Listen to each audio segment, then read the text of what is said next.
Hello and welcome to this pit stop for Prehistory, a game designed by Attila Szogyi and published by A Games. In Prehistory, we have previously all been living happily as a prehistoric tribe in an area here. However, we've used all the resources in the local area. So we've decided to split up into small sub-tribes and spread out into the local area and try and be the most successful at developing our own little tribe coming from the same area. The game's played over 5 years, and it's played over 4 seasons for each of the years. Now the first season is winter, in which we do a little bit of upkeep, and then we go into spring. In spring, each player's got a weather tile on their board, and it's a hexagon, and you're going to twist it around once, and that's going to tell you how many resources you're going to collect during spring in order to help you take the 6 actions in the game. Once you've turned it, the number corresponds to the different cubes you have, and you take that number of cubes from the supply and have them available to you. Then, again in spring, in turn order, we're going to take our chance to take the actions on the board one at a time. Now, in order to take an action in spring, you're going to be spending these cubes, you're going to be putting a cube in here on this map, and each of these 6 actions can only be taken twice in the whole season. So what are the actions we're talking about? Well, up here we're going to be doing cave paintings. There's a grid here to allow you to do your cave paintings. There are 9 different pictures and they have different elements in them. The elements correspond to a certain colour of resource. So, for example, if I wish to put this piece in here, it's got a hunter and an ox on there. The hunter currently corresponds to a blue cube and the ox corresponds to a yellow cube. So by spending a blue and a yellow, I can take that piece of cave painting and put it on my grid. You can only paint each piece of it once during the game. If you put a piece adjacent to another piece, you're also going to get a little bonus. Now in this case, in this column, it's a brown action cube. Now these cubes are either resources when they're up here and you use them during spring, or they're action cubes when they're down here, and you can use those during summer to take the same actions in a slightly different way, which we're about to go over. Now whenever I choose one of these actions, I must choose another cube from my board and put it in the corresponding space to that action to show I have taken it. And these are also going to become available as action cubes, as we'll see in a second. So you can build up your cave painting by spending your resource cubes.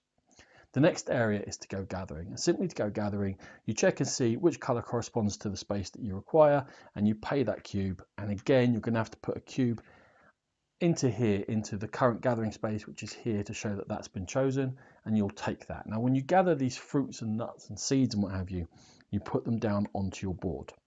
When you form a pair, you flip them over, and that is also going to give you bonus action cubes for the next season, like so. And also at the end of the game, you're going to score points for having sets of the same as opposed to those pairs. So they can score you some points when we get to the end game. The third action we can take is a ceremonial action. Now you've got shaman here, as you can see in your own colour, and they are currently on a certain colour space. You can spend cubes to move these shaman around, but you can only move them to spaces which are empty of your shamans at the beginning of this round. So for example, this white, this red and this brown are empty to me. So I can spend a white resource cube, a red and a brown. I can then choose to move my 3 shaman and then moving them into those spaces. That gives me 3 points of power to take from these ceremony cards. Now they're going to give you endgame scoring opportunities and or development points, and development points are very handy and we'll talk what they do in a while. But they're going to give you endgame scoring points for what you've done during the course of the game. These brown ones boost your hunting, these blue ones boost your fishing, and this green one up here, which requires 3 ceremonial points, which I've got by spending these resources. I'm going to take this one because it rewards you for gathering sets of fruit and nuts, and as you can see, that's what I've been doing with this particular player. The final thing when you take a ceremony is that you go forward in the turn track for the next turn, and you'll slot in behind from left to right, and if you take the ceremony again, you'll jump forward until we establish what the turn order is, but that won't take place until the winter of the following year. We come down here to fishing, and currently the fishing cubes required are yellow, blue and white, and by spending cubes, and they have to be one each of the different colours, I can catch a fish of the corresponding strength, 1, 2 or 3, and I would move forward on the fishing track. We're going to get a chance to fish again during summer, and at the end of summer we're going to check where we are on the fishing track, and that's going to give us a bonus in points and again possibly in development points. Hunting is very similar in that as a set 3 of the cubes that you spend, they have to be different ones, and then these cards up here, similar to these ceremonial cards, have got strength on there, and if you spent enough cubes you can take them, and they come in 2 different types.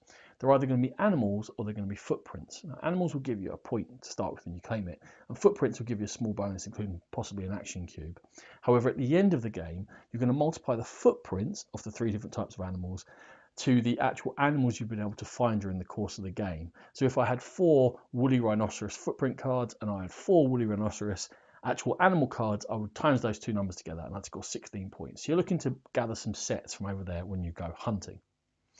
The final space over here is the migration space. Now if I spend 1 cube in there, then I get to migrate one of my people from my hut here, where they become available either by building camps for me, well basically by building camps they come back, or you get extra ones.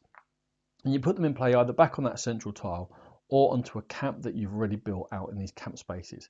We're going to be moving on here during autumn when we'll see how all of this works.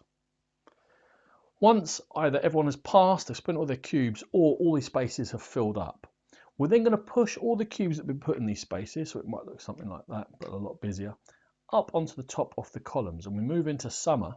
But then in reverse turn order, each player is going to choose one of the tops of these columns and take all the cubes on there and bring them into your action cube space.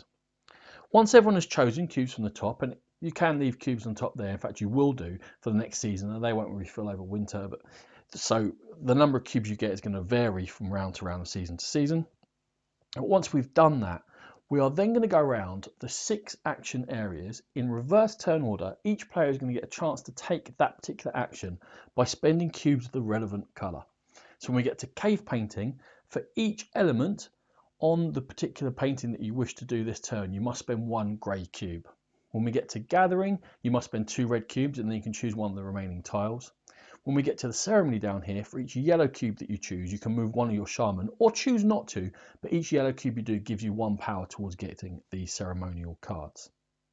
When we come fishing, each blue cube, as many as you spend, you can take 1 fish of that colour and again push yourself up the fishing track. For hunting, for each brown cube you spend, you can take a card of that particular strength, 1 card, depending on how many cubes you spent.